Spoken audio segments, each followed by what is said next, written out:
Good day, everyone. Welcome to Black Logic.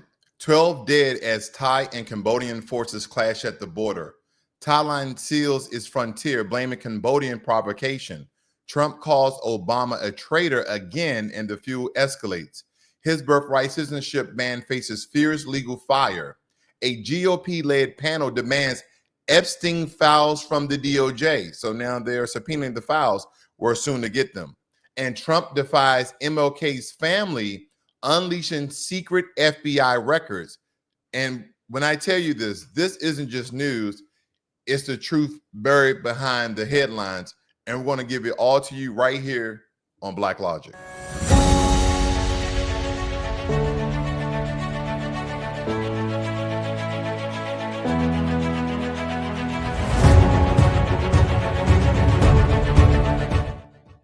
Over a dozen people and 11 civilians and a Thai soldier killed in a fierce artillery airstrike due to F-16's attack near Tamil Tom Temple on July 24th.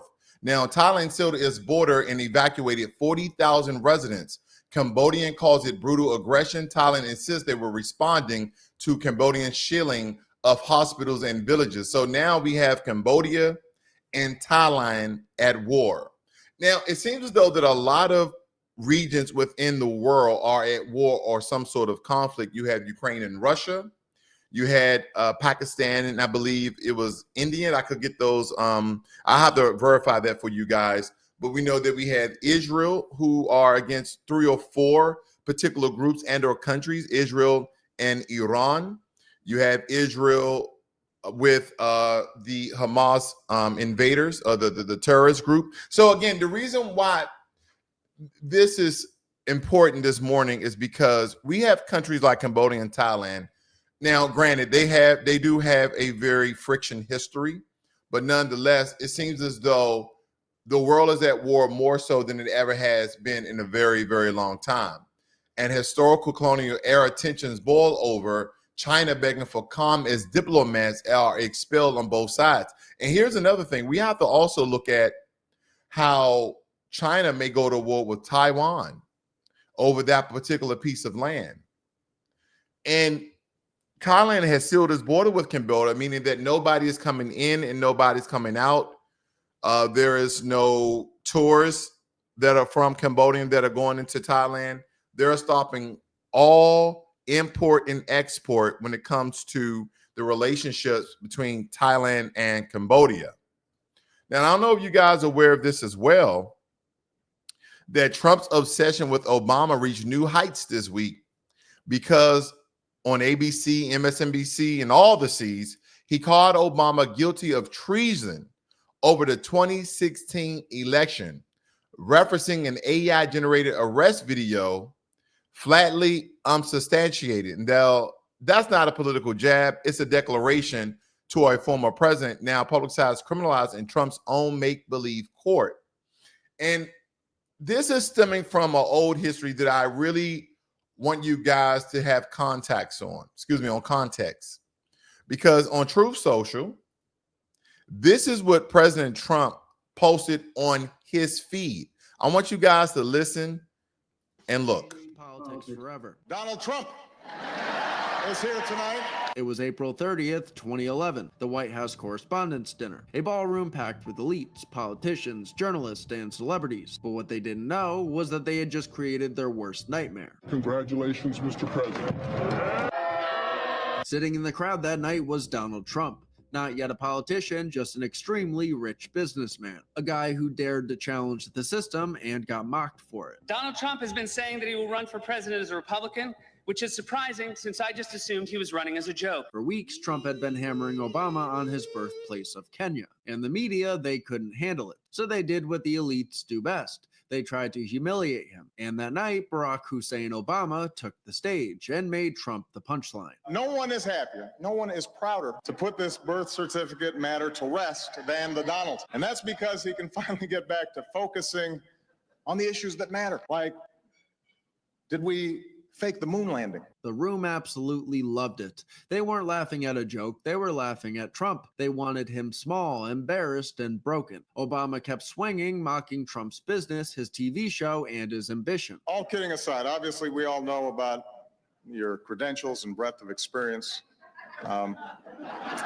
Just recently, in an episode of Celebrity Apprentice, at the steakhouse, the men's cooking team did not impress the judges from Omaha Steaks. And there was a lot of blame to go around, but you, Mr. Trump, recognized that the real problem was a lack of leadership. And so ultimately you didn't blame Little John or Meatloaf.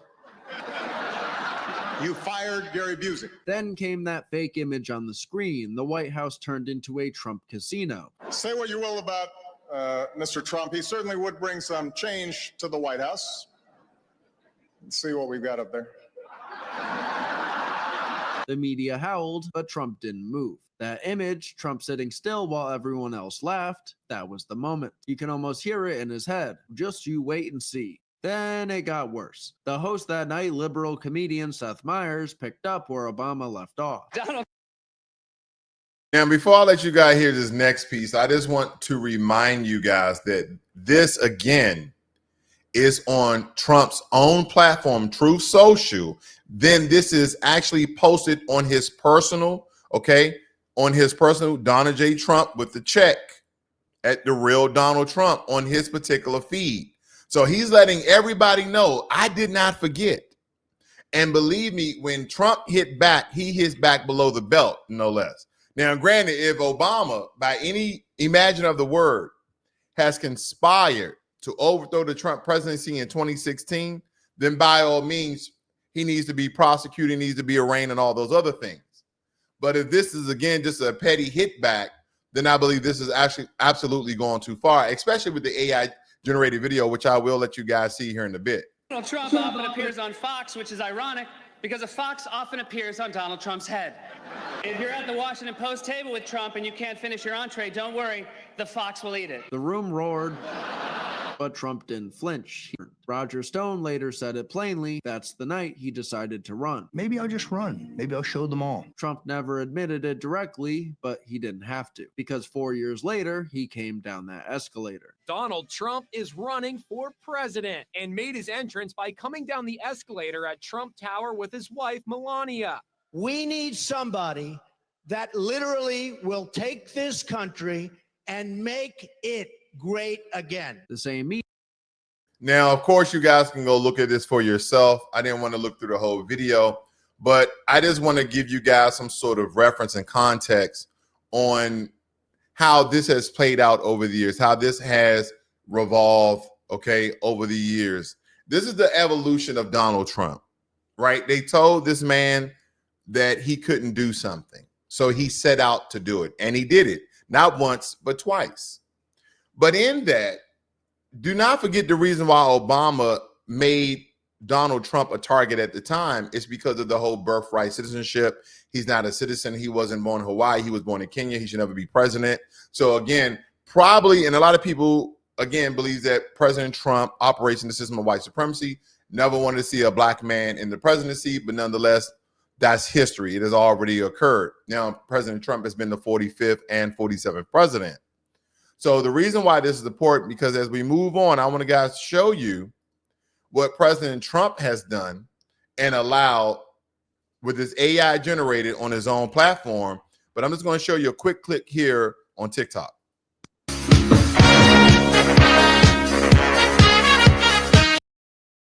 Now, because of copyright, I'm gonna have to just mute the sound here, but you guys can at least look at the video, okay? I have to mute the sound because of copyright, but you guys can at least listen to the sound. Here we go. Now I'm just going to talk through this. Again, this is AI generated. This is fake. But President Trump is having the last laugh at President Obama. And that whole situation between them and the church, okay, when they was buddy-buddy. Again, you did something so egregious, President Obama, and making fun of a very powerful man at the time. And again, you got your lick back. You got your lick back on President Trump behind the whole birthright citizenship, but now he's going after Obama and he has the power of the presidency. And guess what Obama can't do? Obama cannot get his lick back because he can't be president anymore. But just so I look at this again, this so I look at this very equally and fairly and very neutrally. Do you guys remember President Trump? At one point in time, I was trying to find a video clip for you guys, but at some point in time, he was talking about that presidents should be exonerated for anything that they do. Do you guys remember? And I'm gonna try to find that for you guys as we come into our other piece here. But do you guys remember when President Trump was stating that presidents should not be able to be prosecuted? They should not be able to go to jail. Now he's changing his tune because now they're stating that no one is above the law. And even on his Truth Social piece, he ensured that he made sure that he caught Obama stating that no one is above the law. I mean, this is absolutely bonkers to me because I don't know how you change your tune so quickly. But again, it's a wacky world we live in. They tried to stop him again. They impeached him, censored him, rigged debates, but Trump refused to go away. And in 2024, he won again. That dinner in 2011 was supposed to be the end of Trump. Instead, it was the beginning. The elites tried to humiliate him, but he took their mockery and turned it into a movement. He never forgot, and in the end, he got the last laugh. And this was the moment that changed politics forever. Now, it's as if people forgot about President Trump cry out of presidents being exonerated on anything that they potentially did while they was in the White House. And that because they now have a status of being president that they cannot be prosecuted. But now they're calling for the prosecution of President Obama because of the release of the files that Tulsi Gabbard had to release, the DNI. So I'm gonna make sure I keep you guys updated on that as well. Excuse me. Probably need my coffee this morning, but I try not to drink it. Try not to drink coffee that I drink every day. But nonetheless, let me move on, ladies and gentlemen. I know you want to get your news here this morning. Now, this is that Trump pushed to ban birthright citizenship as unconstitutional U.S. court rules. Now, conservative voices are revving up on this whole birthright citizenship. And idiots say that Trump's move to strip its obsession, but toughens the nationalist narrative that conservatives see as broken, and legal experts slam it as unconstitutional. But we're going to watch this play out because there is some trimming of the 14th Amendment. There needs to be a clarification of that constitutional right. And again, to President Trump's point, not that I agree with him with a lot of things, but when it comes to birthright citizenship, it was meant for the descendants of enslaved Black Americans.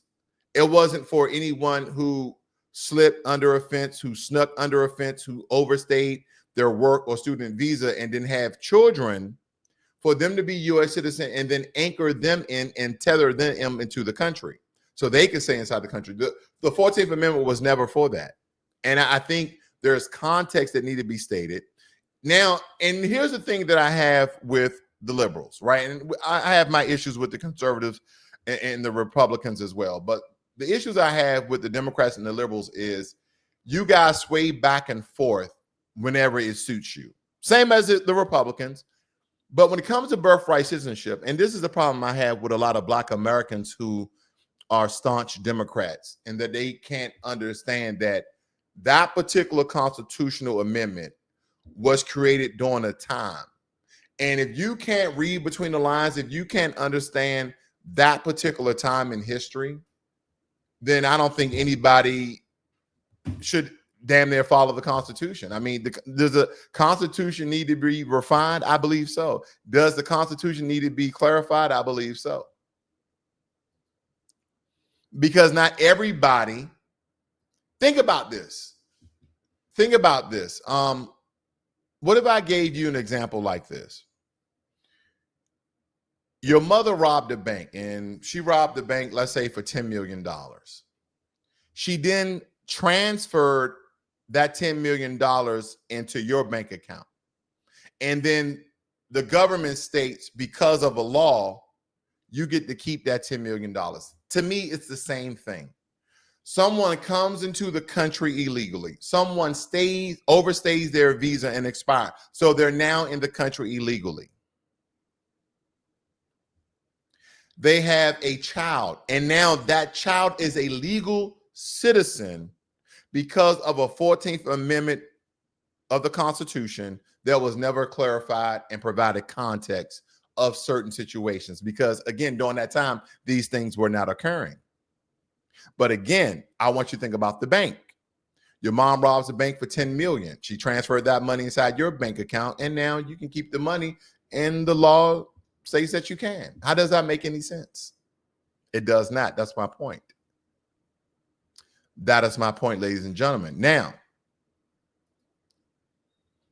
the House Oversight's Federal Law Enforcement Subcommittee, GOP led, just voted 8-2 to subpoena Department of Justice for Jeffrey Epstein files, including communications with Maxwell. Even Republicans are torn. 3 of them sided with Democrats to force the issue. Mitch McConnell's base is upset Trump's DOJ sat on them, but Trump wants y'all to move on. Well, it seems as though that we have a lot of conservatives and Republicans who want the truth, who want these files released because, again, they voted and there are subpoena the Epstein files. And guess what they have to do? They have to let go of the files. And when they get these files, here's the question. That doesn't mean they're going to be released to the public. Okay, let's be crystal clear here. That does not mean that they will be released to the public. But now we have another faction within the U.S. government that's going to have access to the Epstein files as the American public is applying pressure on the government to release these files. So now we have Democrats and Republicans. That's bipartisan, by the way. Remember, everybody's talking about bipartisanship. Here we go. This is bipartisanship. Now we have them wanting the files as well. And I think we're getting just a bit closer to these files being released. But when I tell you this, ladies and gentlemen, please do not hold your breath. Okay? So I know you guys are aware that the Trump administration has, again, released the Dr. King files. And this is from Executive Order 14176 that you see on the screen. And that was released to the National Archives. And I just want to drill down this a little bit here to kind of give you context of what's been occurring here. Because these files are just confirming a lot of the things that has already been stated. But I do think it's important that we go over it because, again, this is a level of transparency from our government that we have never seen before. Yeah, the government's still hiding a lot of things, but again, things that the American public has been wanting for decades are now being released. Okay, they're now being released, and I think this is very, very imperative, especially when we talk about someone as world changing as Dr. King. I don't think there's no one above this man when it comes to a lot of the social and civil rights changes, not just here in America, folks, but in the world. Because today I'm stepping into a storm. Because after the release of these files, they were not yet public. Because it was over 240,000 pages of FBI and assassination records on Dr. King, despite his family's own plea for privacy and respect. Now, granted, I do respect the family, but this is something that a lot of people wanted to know, and I believe they should know, because he changed the lives of millions, hundreds of millions of people, not just Black Americans, not just white Americans, Asian Americans, Hispanic Americans, not just Americans in general, but he changed the entire world, him and Malcolm X. And I believe all files should be released when it comes to these two powerhouses.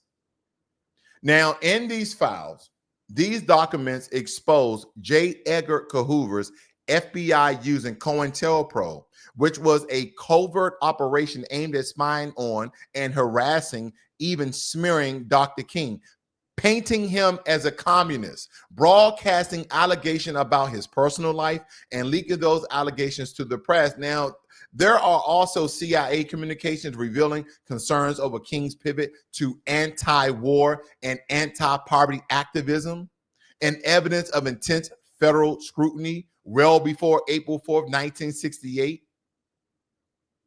And the King family has warned us that Martin Luther King III and Bernice King pleaded that the files be viewed with empathy, restraint, and within full context, reminding us this isn't just history, it's deeply personal and grief unresolved trauma. They also reiterated their long-held belief that James Earl Ray may not have acted alone, that he had assistance, even from the government, no less. And Trump framed this as transparency move that has been part of a broader package that included JFK and RFK documents. Now, there have been critics. There have been critics like your usual suspects, like Al Sharpton.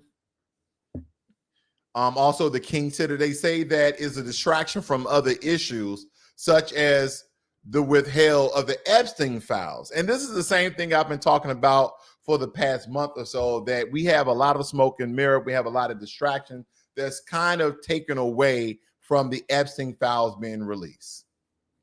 And I think, again, this is not a distraction. This is something that he stated that he was going to do, but it's in the timely manner of him doing it. Granted, if I give you guys a reference here, let me show you this very, very quickly, that these records, again, on January 23rd of 2025, they were released and declassified and sent to the National Archives.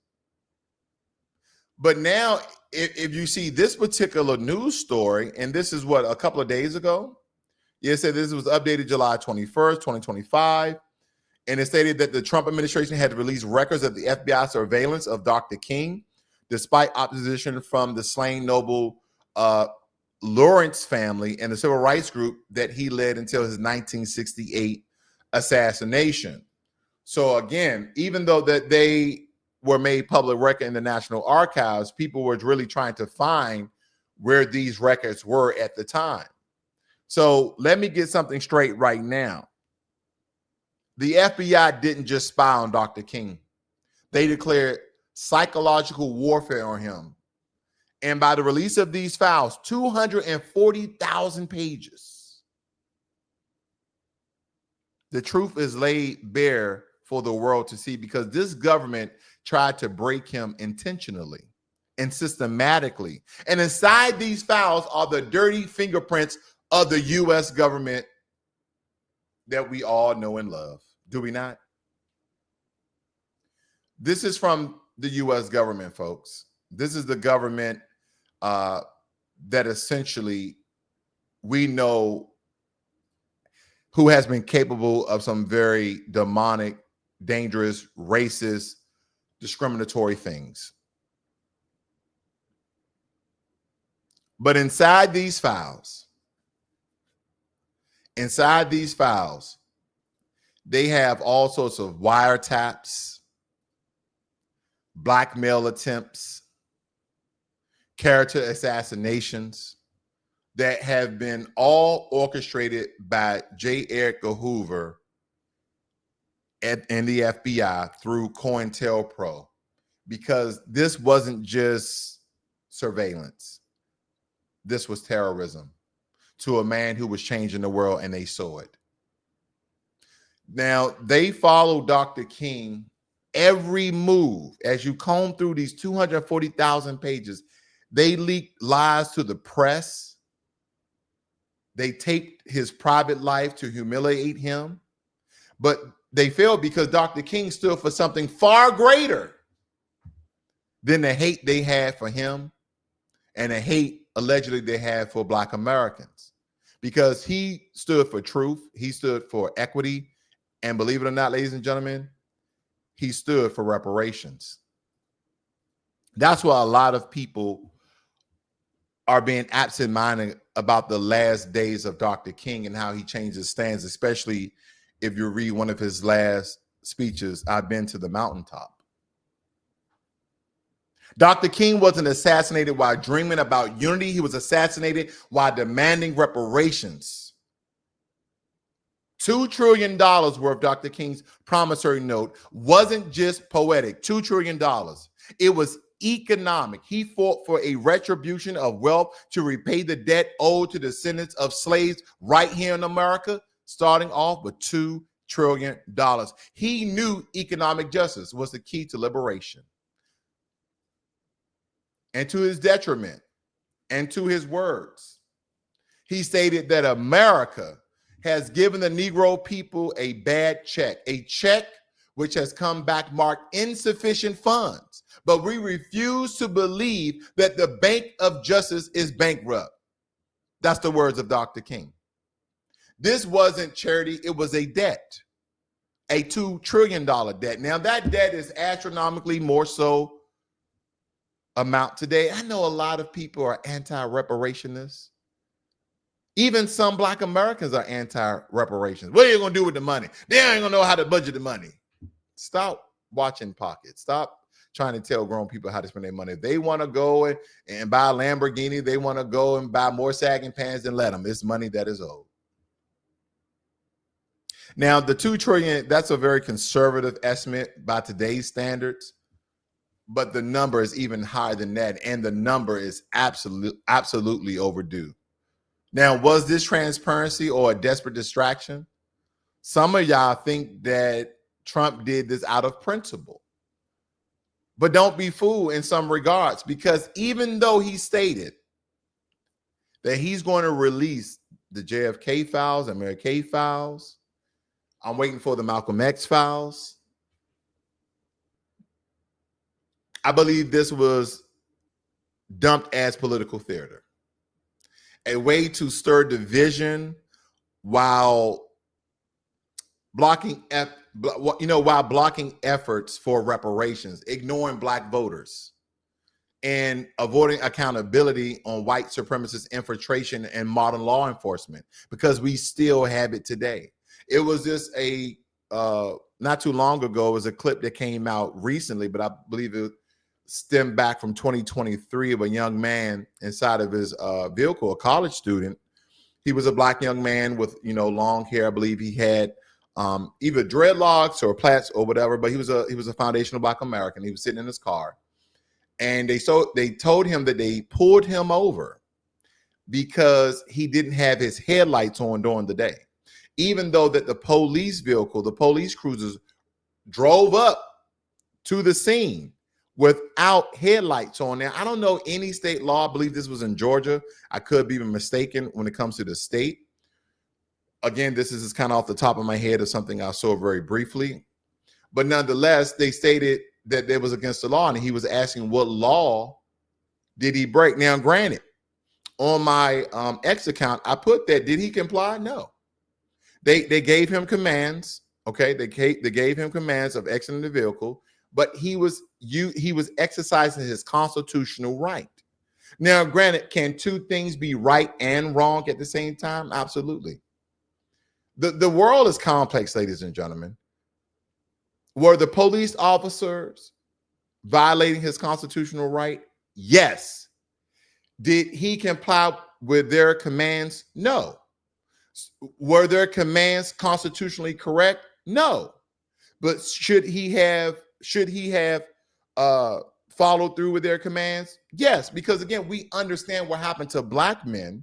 We understand what happened to Black people when, even though we're unarmed, we understand what happens to us when we don't listen to a lot of these race soldiers with badges. Are all police officers racist, prejudiced? No. Are all police officers deal in a system of brutality? No. But unfortunately, all the bad apples that wear the badge oversee and overveil all the good officers who don't deal in that. So again, these people have a natural fear which again, America is a police state because we have more law enforcement than any other country in the world.